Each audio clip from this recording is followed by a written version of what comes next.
Contrary to popular belief, the conduct of nations on the international stage is almost never driven by moral considerations, but rather by a shadowy cocktail of money and geopolitics. As such, when you see the mouthpieces of the ruling class begin to demonize a foreign country, the first question in your mind should always be what is actually at stake here. For some time now Russia, China, Iran, and Syria have been in the crosshairs. Once you understand why, the events unfolding in the world right now will make much more sense. The US dollar is a unique currency. In fact, its current design and its relationship to geopolitics is unlike any other in history. Though it has been the world reserve currency since 1944, this is not what makes it unique. Many currencies have held the reserve status off and on over the centuries, but what makes the dollar unique is the fact that since the early 1970s it has been, with a few notable exceptions, the only currency used to buy and sell oil on the global market. Prior to 1971, the US dollar was bound to the gold standard, at least officially, according to the IMF. By 1966, foreign central banks held $14 billion US. However, the United States had only $3.2 billion in gold allocated to cover foreign holdings. Translation: the Federal Reserve was printing more money than it could actually back. The result was rampant inflation and a general flight from the dollar. In 1971, in what later came to be called the Nixon shock, President Nixon removed the dollar from the gold standard completely. At this point, the dollar became a pure debt-based currency. With debt-based currencies, money is literally loaned into existence. Approximately 70% of the money in circulation is created by ordinary banks, which are allowed to loan out more than they actually have in their accounts. The rest is created by the Federal Reserve, which loans money that they don't have, mostly to the government. It's kind of like writing hot checks, except it's legal for banks. This practice, which is referred to as fractional reserve banking, is supposedly regulated by the Federal Reserve, an institution which just happens to be owned and controlled by a conglomerate of banks, and no agency or branch of government regulates the Federal Reserve. Now, to make things even more interesting, these fractional reserve loans have interest attached, but the money to pay that interest doesn't exist in the system. As a result, there is always more total debt than there is money in circulation, and in order to stay afloat, the economy must grow perpetually. This is obviously not sustainable. Now you might be wondering how the dollar has maintained such a dominant position on the world stage for over 40 years if it's really little more than an elaborate Ponzi scheme.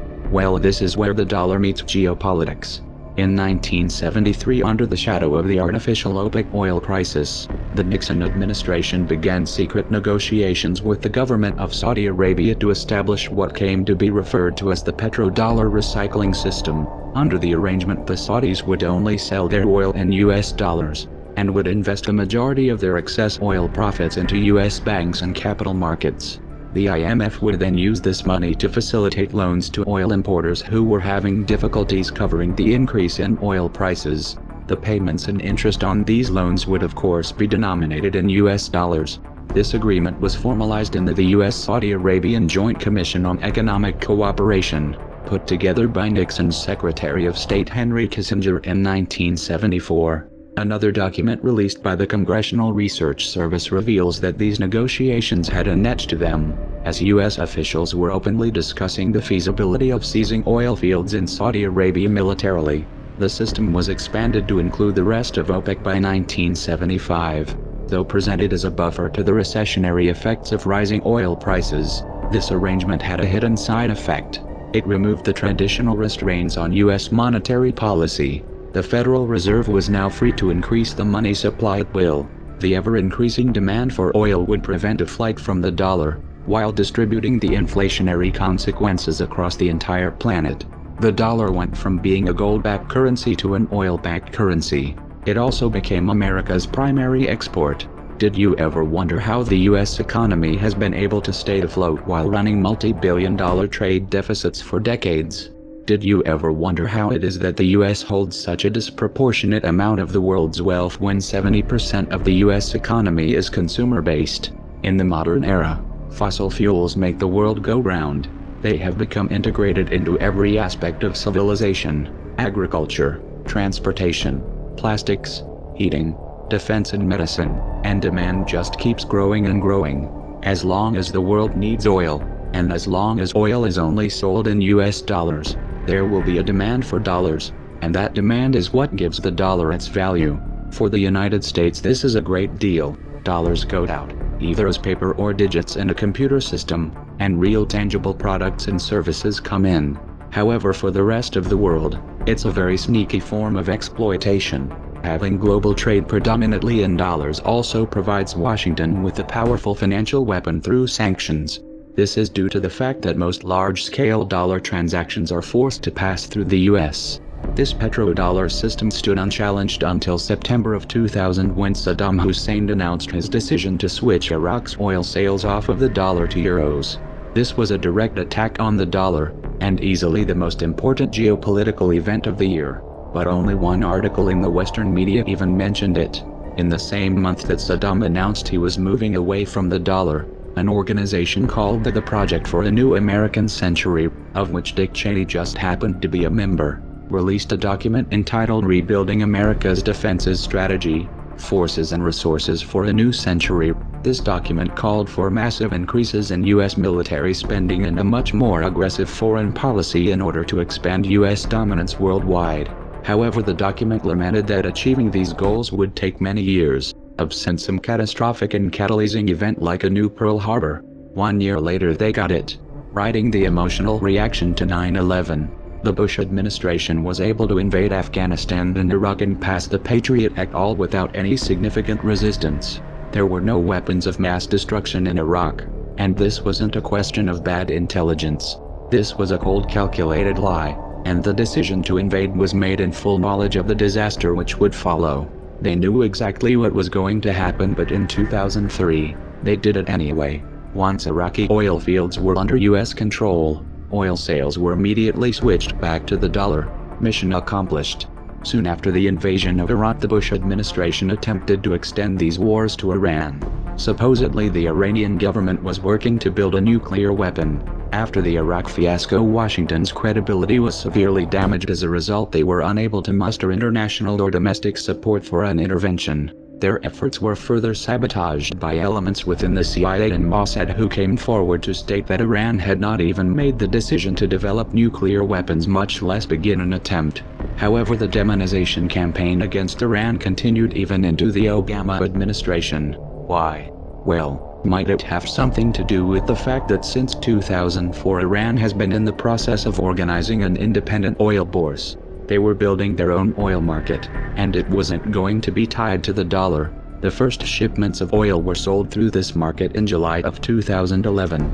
Unable to get the war that they wanted, the US used the UN to impose sanctions against Iran. The goal of the sanctions was to topple the Iranian regime. While this did inflict damage on the Iranian economy, the measures failed to destabilize the country.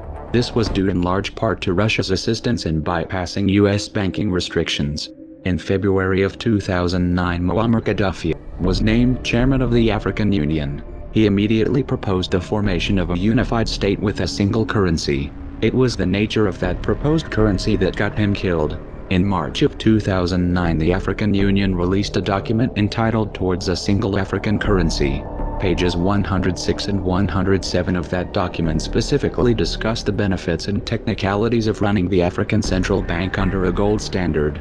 On page 94 it explicitly states that the key to the success of the African Monetary Union would be the eventual linking of a single African currency to the most monetary of all commodities, gold. Note that the page number is different on other versions of the document that they released. In 2011 the CIA moved into Libya and began backing militant groups in their campaign to topple Gaddafi, and the US and NATO pushed through and stretched a UN no-fly zone resolution to tip the balance with airstrikes. The presence of Al-Qaeda extremists among these rebel fighters was swept under the rug. Libya, like Iran and Iraq, had committed the unforgivable crime of challenging the US dollar. The NATO intervention in Libya segued into a covert war on Syria. The armories of the Libyan government were looted and the weapons were shipped via Turkey to Syrian rebels groups working to topple Assad. It was already clear at this point that many of these fighters had ties to terrorist organizations. However, the U.S. national security apparatus viewed this as a necessary evil. In fact, the Council on Foreign Relations published an article in 2012 stating that the influx of jihadis brings discipline. religious fervor, battle experience from Iraq, funding from Sunni sympathizers in the Gulf, and most importantly, deadly results. In short, the FSA needs Al-Qaeda now. Let's be clear here, the US put ISIS in power. In 2013, these same Al-Qaeda-linked Syrian rebels launched 2 sarin gas attacks. This was an attempt to frame Assad and muster international support for military intervention. Fortunately, they were exposed by UN and Russian investigators, and the push for airstrikes completely fell apart when Russia stepped in to broker a diplomatic solution. The campaign for regime change in Syria, as in Libya, has been presented in terms of human rights. Obviously, this isn't the real motive. In 2009, Qatar put forth a proposal to run a natural gas pipeline through Syria and Turkey to Europe. Assad, however, rejected this, and in 2011 he forged a pact with Iraq and Iran to run a pipeline eastward, cutting Qatar and Saudi Arabia out of the loop completely. Not surprisingly, Qatar, Saudi Arabia and Turkey have been the most aggressive regional players in the push to topple the Syrian government. But why would this pipeline dispute put Syria in Washington's crosshairs? 3 reasons. 1. This pipeline arrangement would significantly strengthen Iran's position, allowing them to export to European markets without having to pass through any of Washington's allies. This obviously reduces the US government's leverage. 2. Syria is Iran's closest ally. Its collapse would inherently weaken Iran. 3. Syria and Iran have a mutual defense agreement, and a US intervention in Syria could open the door to open conflict with Iran. In February of 2014, this global chess game heated up in a new venue, Ukraine. The real target, however, was Russia. You see, Russia just happens to be the world's second largest oil exporter, and not only have they been a thorn in Washington's side diplomatically, but they also opened an energy bourse in 2008, with sales denominated in rubles and gold. This project had been in the works since 2006. They have also been working with China to pull off of the dollar in all of their bilateral trade. Russia has also been in the process of organizing a Eurasian Economic Union, which includes plans to adopt common currency unit, and which is slated to have its own independent energy market. Ukraine had been presented with a choice: either join the EU under an association agreement or join the Eurasian Union. The EU insisted that this was an either-or proposition. Ukraine couldn't join both. Russia, on the other hand, asserted that joining both posed no issue. President Yanukovych decided to go with Russia. In response, the US national security apparatus did what it does best. They toppled Yanukovych and installed a puppet government. Though this all seemed to be going well at first, the US quickly lost control of the situation. Crimea held a referendum and the people voted overwhelmingly to secede from Ukraine and reunify with Russia. The transition was orderly and peaceful. No one was killed. Yet the West immediately framed the entire event as an act of Russian aggression, and this became the go-to mantra from that point on. Crimea is important geostrategically because of its position in the Black Sea, which allows for the projection of naval power into the Mediterranean. It has also been Russian territory for most of recent history. The US has been pushing for Ukraine's inclusion into NATO for years now. Such a move would place US forces right on Russia's border and could have potentially resulted in Russia losing their naval base in Crimea. This is why Russia immediately accepted the results of the Crimean referendum and quickly consolidated the territory. Meanwhile, in eastern Ukraine, 2 regions declared independence from Kiev and held referendums of their own, the results of which overwhelmingly favored self-rule. Kiev responded to this with what they referred to as anti-terrorist operations. In practice, this was a massive and indiscriminate shelling campaign which killed thousands of civilians. Apparently, killing civilians didn't qualify as aggression to the West. In fact, the IMF explicitly warned the provisional government that their $17 billion loan package could be in danger if they were not able to put down the uprising in eastern Ukraine. While the war against eastern Ukraine was raging, elections were held and Petro Poroshenko was elected president. It turns out that Poroshenko was exposed by a leaked diplomatic cable released by WikiLeaks in 2008 as having worked as a mole for the US State Department since 2006. They referred to him as our Ukraine insider, and much of the cable referred to information that he was providing. A separate cable showed that the US knew Poroshenko was corrupt even at that point. Having a puppet in place, however, hasn't turned out to be enough to give Washington the upper hand in this crisis. What does Washington do when they have no other leverage? They impose sanctions. They demonize and pull a false flag. This isn't a very good strategy when dealing with Russia. In fact, it has already backfired.